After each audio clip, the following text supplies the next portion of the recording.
Well, hello, I'm Mog Morgan, companion of Set and Knight of Shambhala, and this is the Egyptian Magic Podcast.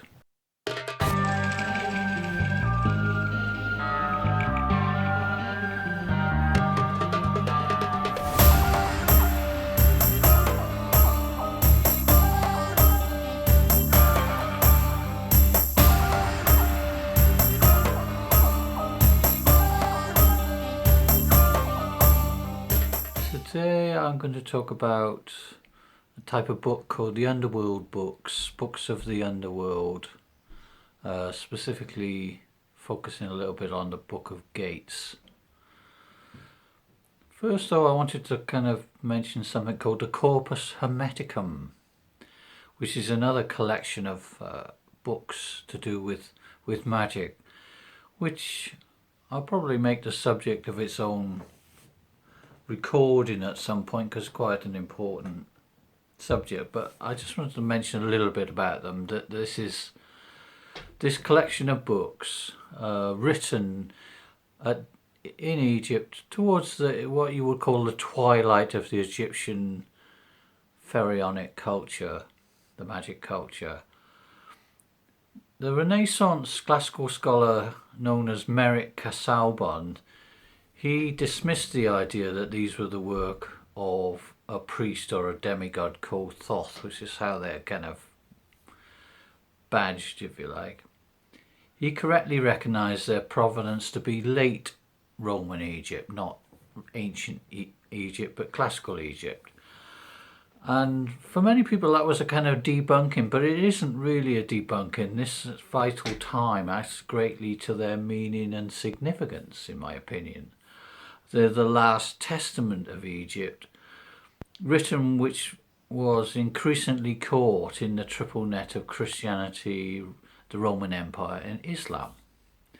So many Egyptologists now view the theurgy, the work of God, that's encapsulated in the Corpus Hermeticum as the final legacy of Egyptian religion. So it's an interesting subject and one that we'll have to return to. So I wanted to introduce some of the older mythological books of the Egyptian magical religion, because books are always an important component in the way the magic is done. This is the font from which the authors of the Corpus Hermetica drank, is where they took a lot of their ideas. Popular studies on Egypt have often made famous things such as the Book of the Dead, or as it's sometimes called, the Book of Coming Forth by Day. Less well known, perhaps more significant, are a series of underworld books such as the Book of Gates and the Book of Caverns and the Amduat, which is what is in the hidden chamber. The sequence of Egyptian religious literature begins with the pyramid text, begins for the whole world in some ways, the earliest written text so far, closely followed on by the coffin text, which is a text written on coffins, including one of them found in the pyramids. Next in the sequence of composition are the so-called Underworld books. These are in effect in secret locations inside royal tombs. That's where they are always found, but that's where we find them. Instead of finding them on papyrus, they're painted on the walls of tombs, which are then sealed up. So they're obviously not really designed to be common knowledge. They're secret books. They're there for a particular person, but there must have been paper copies of these things. But the idea is that they're books not really intended for the uninitiated. So the Book of the Dead is not really a book in our understanding of the term. It's more of a continual narrative, a compendium of interesting things taken in papyrus form, which gives a series of spells offering practical help to the deceased. So this is a later thing. There are spells for feeding or provisioning the dead and for protecting the dead as he or she lies and makes their ascent rather from the grave to the heavenly realm, which is quite a journey, so it needs a certain amount of protection. Early sections address the wish for family reunion in the afterlife.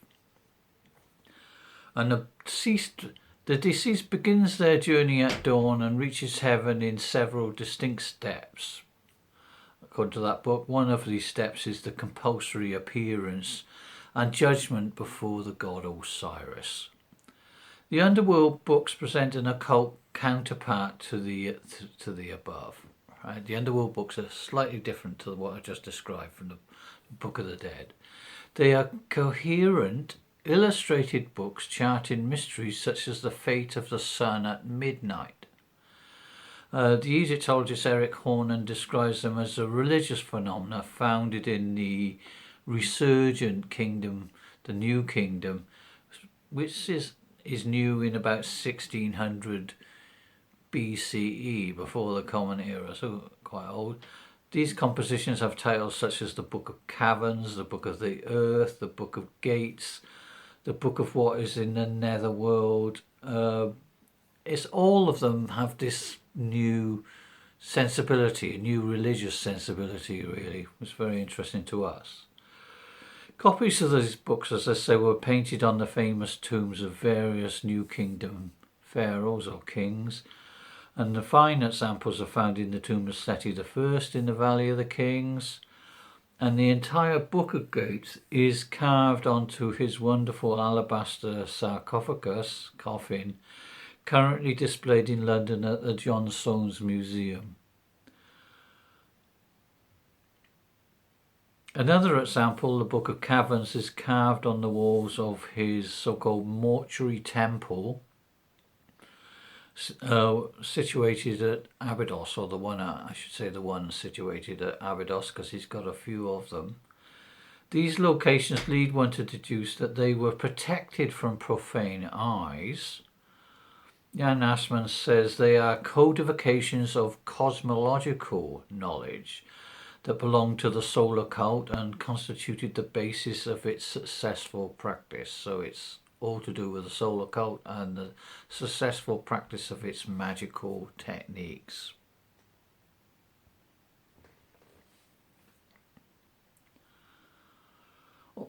All of these books, as I say, chart the nightly journey of the sun from death at sunset to birth at sunrise.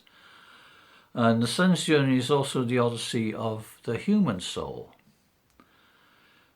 It says in the books that these things are for the living and the dead. So it's the soul of the deceased, but for the soul of the living as well. They're all techniques, important things that you have to think about, or perhaps happen automatically. The Egyptian word for soul I'm using here is Ba, and it's identical with the word for ram, the iconic image of the sun god, whose avatar is the ram. So there's a play on words taking place there between the sun god is thus our guide into these regions, but also our role model, or what happens to him we have to kind of be prepared for, and follow him through various times and situations in our life on the journey from death to life and then life to death. Reading these books becomes a little easier when one takes account of the ancient literary conventions at work. For example, these narratives are arranged when you see them on tombs, in registers, which are kind of lines, if you like. As I say, the texts are arranged in three registers, or chapters, or whatever. The three simultaneous registers or lines of story. The River Nile is flowing between two banks. That's the way they kind of envisage it. So there's one register represents the things flowing on the Nile itself, and the upper and lower register represent the left and right bank of the River Nile. That's the way the text is organised, and there's obviously, you're supposed to kind of be visualising that. So that would mean that the central register the Nile is the most important, most central, and the activity on either bank will be interesting and important, but maybe slightly peripheral. The beginning, middle, and end of the journey are privileged moments, are special moments. At midnight, the son faces a difficult ordeal. He is united with his corpse, which is perhaps represents the memory of his or her previous life before this process of dissolving. And he is assisted sometimes by the god Set, who must overcome the serpent of non-being, which is known as Apophis, who will try and stop the process of the coagulation, coming out of this dissolution and the rebuilding of the mind and body. So Set has quite an important function there behind the scenes of making sure, keeping the powerful enemies at bay, so that the process can continue. The famous god Osiris may make an appearance, appears passive but never actually speaks, but there's lots of interesting interactions taking place, and he's obviously part of the process of putting this back together. The Book of Caverns envisages the world as traversing 6 spaces or caverns in the underworld. The Book of Gates charts the same journey as it progresses through the 12 hours of the night. And the Book of What is in the Netherworld, and the Amduat maps it in terms of movements of constellations. It's very interesting. So it's the same journey each time, but different maps. I think the Amduat deals with what you know at each stage. The Book of Gates may be what offerings you have to make at certain stages, what you have to think about. But essentially all of these books are taking you through the same journey, perhaps on the basis that there are different temperaments. Different people require different types of guide to the underworld, depending on temperament. The average Egyptian found many of these ideas quite challenging and difficult to comprehend, as do we. Special edited versions could be produced for those who were finding it difficult to do the official one. So there's a whole class of mythological papyri, because even though I said that these were secret books, eventually everything becomes democratized, I suppose you would say, or everybody has a role to play in enabling the journey of the sun, but also in doing the journey for themselves. They can't really disentangle it. So for people who are not so well versed in these things in Egypt itself, there are kind of a whole class of mythological papyri or personalized versions, which are even more pictorial, with any text that is there is kept to the bare minimum. We can sort of see the point of this. So that the heart of the matter, the real thing that always can be reduced to a handful of mythological scenes, and in fact it can even be reduced to one scene. Just one scene will have all that you need to know. It'll be quite a difficult scene, but there'll be a lot happening in it. But one picture can prepare you or can give you all the magic that you need to do all. And usually these different versions are also included in the whole book as sort of summaries or contents pages in a way, or as a final précis of what's going to happen. Here is one episode from one of those pictorial versions. One can focus on it as preparation for the inevitable journey. I suggest each of us would benefit from drawing up a kind of personalized version, or getting to know all of these things, and kind of you have to pick the bits that work for you. This would encapsulate traditional elements taken with personal insight from one's research, stuff that comes up in dreams, memories, reflections, which sort of assail you as you take on this sort of task and come up as you meditate upon it. these insights come all the time.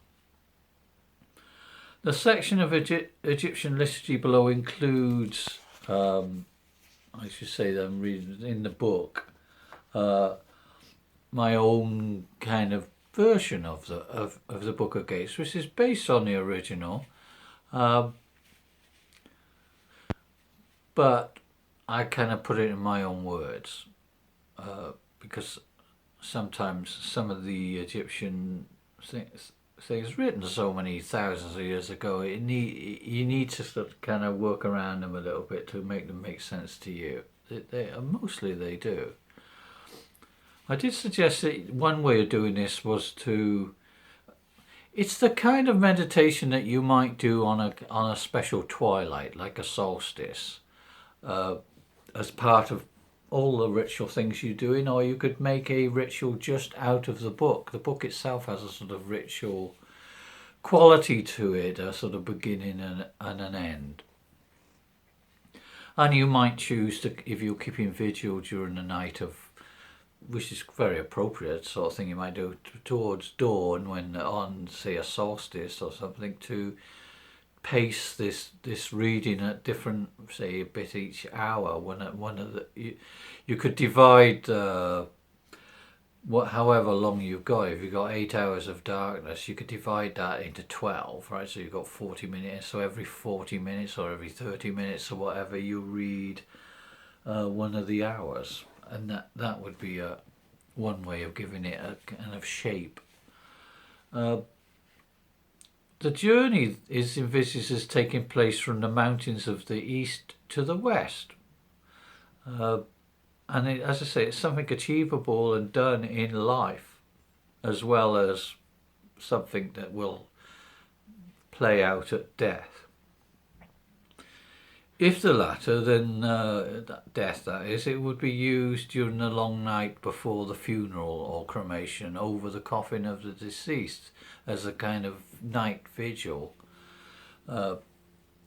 or could be addressed to the death mask or a photograph, which would be the modern equivalent to it. So there is actually a complete reading of my version of this, available on SoundCloud, which I'll post a link in the comments section of this video, or you could just go and find it. It's just my version. You could use it, you could prepare and use it as a kind of just listen to the words as you meditate and quietly sit. That's one way. But I'm reading little bits of it now, right? But with some explanation. But in the recording, you get the whole thing without any explanation, just as is. So it begins with a kind of opening invocation. You who came into being from Ra, from his glorious eye, granted to you is a hidden seat in the desert. And the desert has this very wide range of meanings, and we could take it as meaning the unconscious and the other world. It's definitely beyond civilization type thing. Come together all those created by the gods, that's all of us. The gods have taken your measure in the necropolis. The gods have noticed you, they've literally taken it, probably literally measured you. When you were born, you were measured in Egyptian culture. And this measurement stays with you throughout life. It's used in various moments, construction of amulets. As he does, so he takes the measure, as he does for all those living on the earth, created as it is from the right eye, the sun. And he says, the desert is bright. I give it light with what is in me. So even though it might be visited as night time, the desert has this supernatural light to it. And it's a difficult moment. There are those who are trying to fight against it. So we've ordered the destruction of the enemies of Ra, the sun god, and of the enemies of those upon the earth who are chosen ones. or everybody is chosen, but there are some forces in the universe who might want to go against that in some way. So the spell begins with making a protective element, or certainly to keep away those who want to stop this process. And I suppose psychologically and magically, religiously, there are these forces in everybody, in our consciousness even, that want to do the opposite, want to prevent certain things happening, and have their ways of doing that. And people personify them as demons. Perhaps we're told your inner demons as well now. Anyway, it says it addresses you, breath be given to you, among whom I am. And let there be rays for you, rays of light, you who are the dweller in the region of offerings. So that's where we are. We're in the region of offerings. We're at the beginning. And to you is restored a crown or a diadem in the desert, sort of power to the head. And to you is restored a crown or a diadem in the necropolis. So you're kind of brought to life. And the gods shall say to you, your presence is commanded by the great God, he who lifts up his arms and moves his legs, as shall you. So it could be after death, or just as in, I think if you're meditating upon this is the moment in which you you take off with your inner vision. Come to us, you who share his essence, and say, hail to the one in his disk, great one with numerous forms. So quite an implication. And then we come to these series of gates, in which speaks for itself. If I give you the first gate, at the first gate a large serpent stands, and we know his name, which is essential really. He is the guardian of the desert, and he stands at the door. He opens for and knows of us upon the earth, full as it is with the chosen ones of the gods.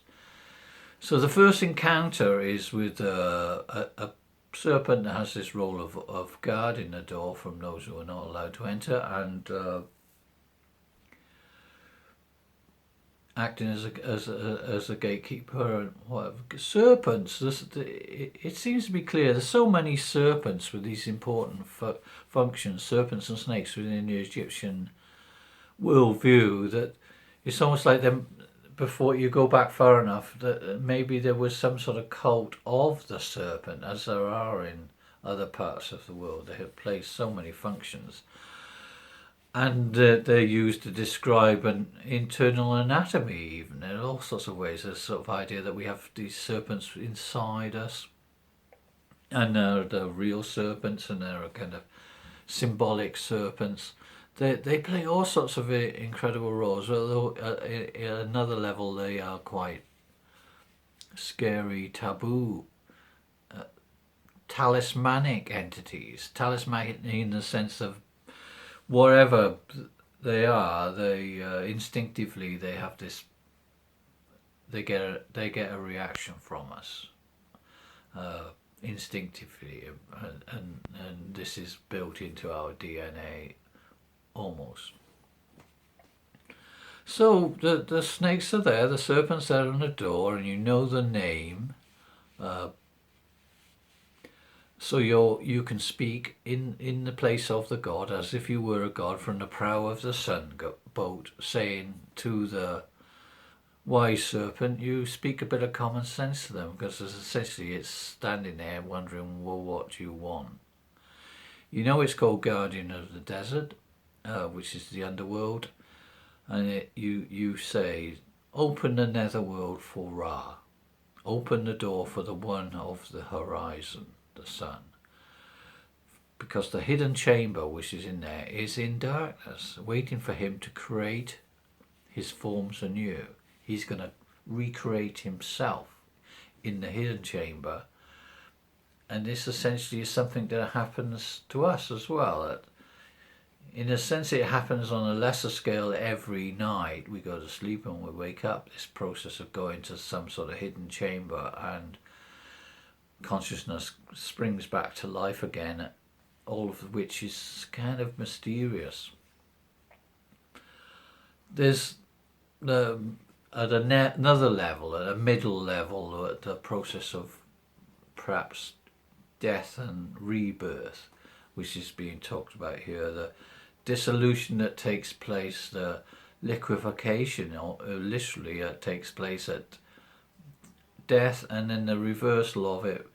But then you don't come out of that particular hidden chamber, you come out maybe as another entity, as a sort of rebirth thing. This is one of the key options. So you and the gods sail through on the winding waterway. The winding waterway is the River Nile. And the great door then closes after you. So you have this idea of you've gone through a door. So rather than building this entire structure that, you know, everything's outside or whatever, you're going into it. You're opening a door and you're going in, which is a very potent way of looking at these things. The great door closes as soon as you've moved through, whether you're walking or ideally you're on this kind of boat, because you're on the winding waterway, together with the sun god Ra, or emulating the sun god Ra. This is your journey. This is why people read these things over and over, because if you read it on a regular basis, it sinks in, it's there in the deep mind. So certainly the information is there. Or more practically, the Egyptians thinking, well, you're probably not going to remember all these different names, so they give you it as a papyrus, or they put it on the walls of the coffin or on the tomb. That's what it's there for. So you and the gods sail through on the winding waterway. The great door closes after you, which makes the dead souls wail.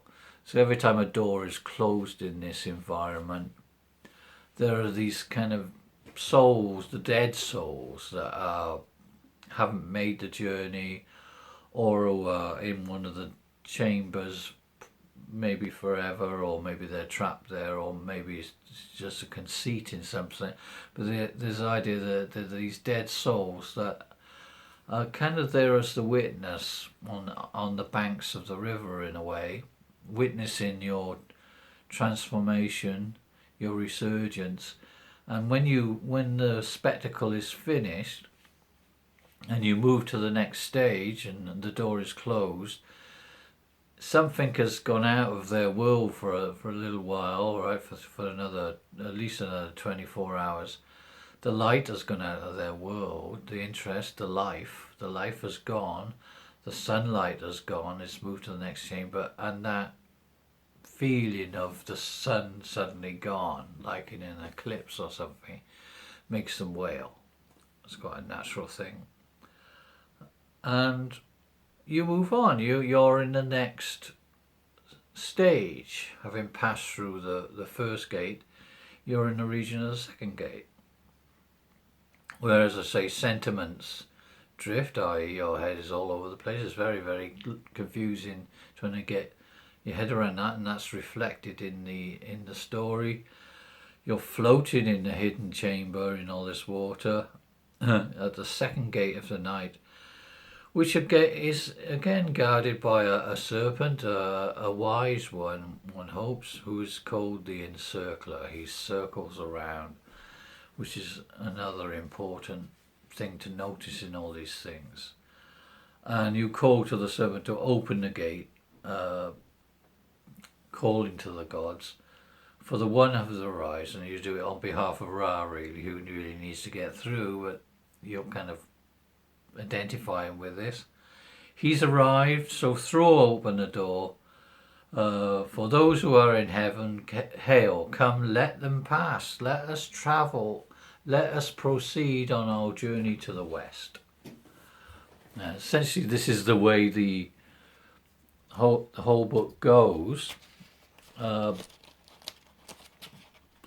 read a little bit more. So you've got 12 hours, as we say, and at each gate something interesting will happen, sometimes quite threatening, dangerous. Sometimes the water disappears, so it's kind of stuck on a sandbank, these sort of things, practical things. So it's like obstructions come up, lots of stories. And probably when you get about halfway through to about the 6th gate, which I'm moving on to, this is when the more crucial things happen. And also this is the location of the probably deepest mystery in Egyptian culture, and by extension for us as well, because so much of our search for mystery and meaning, it originates from these texts and this idea of the lowest point in the night, the point in which we are completely stripped away, completely dissolved, or very close to it. And this idea of losing yourself, you're going to lose yourself completely, can be quite fearful thing as well. You can be in situations, ego loss is one of these great fears that people have, that they will do something in magic or altered states or whatever that will result in them being in a state in which they can't get back from. You've dissolved yourself into the one, but there's nothing there to pull you back together. Who's going to pull you back together? Why should you come out of this? And there's a sort of primal fear which stops people moving on in this sort of material. So you're at a gate called Seat of Her Lord, which is guarded by a slightly more threatening serpent called He Whose Eyes Rove About. So it's kind of, quite a spooky serpent. But again, you ask that the door is open, so you can move through deeper and deeper into the system. There's a sort of hypnotic element to that. And as I say, in the deepest one, there's often you can't say too much about it because it is mysterious. It's beyond words in that sense. It's something you have to train for and experience, this the dissolving and then the coagulation, the coming back together. This is something you have to probably work out many, many times. So finally you go through that, and as I say, some of the scenes the famous scenes of the god Set, for instance, seeing off with his iron spear the demons, especially Apophis, who appears a few times, trying to obstruct this process and stop it from happening, which is her historical role. And Set's role, which is reprised all over the place, is keep everything intact and to stop the Apophis on the face of it from killing the sun, but in a way interfering in the process and making it go wrong. And Set does that, and there are other threats as well. So we come to the 12th gate. Well, so it's the final gate, so we don't stay in this state. It's the journey we moved out. The gate lets us out at the other end at dawn, which is a primary moment and something that's often repeated in ceremonies at ritual sites where there's a sunrise or a golden dawn to observe. But after your long night, the final gate is here. She whose power is holy is there. There are 2 pillars sort of marking the way forward, each of which has human heads on top of them, in the sense of not someone's severed, well, who knows, it could be severed heads, but certainly symbolic heads of particular gods. They're facing each other. There's Also present are the gods, the other gods or personifications of the sun. Atum as the setting sun, and Kefra as the rising sun are there together. So perhaps that's what the two heads represent. And then the twin doors. It is obviously important that there are twin doors. This double force is something that occurs a lot in this particular group of texts. It's the dawn when it says holy serpents fly and cobras will rest. Isis, the goddess, and her sister Nephthys, they are the ones who are lighting the way for Ra. Going after him, having shined the light into the mysterious or through the mysterious door of the west. And your mind will say, or Ra says to the door, which is called one of the morning, open up, open the gate, throw open the door for the one of the horizon, for he has come out of the mysterious region to rest upon the body of Nuit, the star goddess, the stars. And the encircler, the one who's on the door, it says, open the gate for Ra. You say this, open for the one of the horizon, for he comes out of the mysterious region to move over the body of Nuit. So he's outside of her body, moving over it. That's the day. So you've got inside the body, that's the night, when outside it's the day. So that you and the gods together can sail through now on the winding waterway, the river's flowing nicely. The great door closes after you for a final time for that day. The dead souls wail again because the door's shut and the light has gone out of their world. But you can come out into the light and contemplate death and rebirth, which is what this is all about, as the eternal sun is told by the 8 gods of the earth.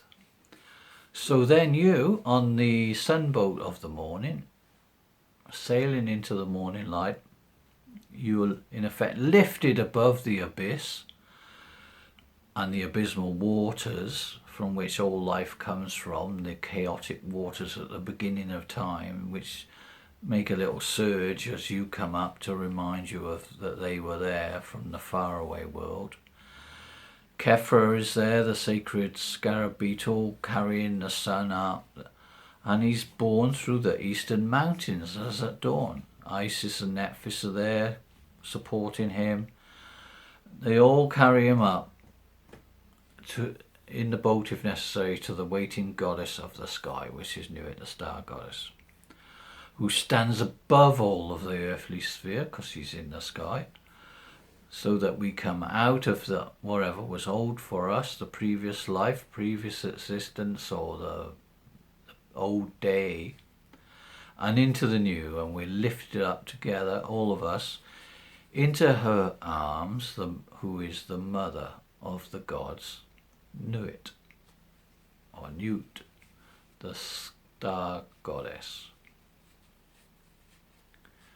And that basically is the cycle of one particular simplified form, book of gates, and there are other books of the Underworld which are much longer and much more detailed, which again have lots of incredibly important information that we need to get our heads around.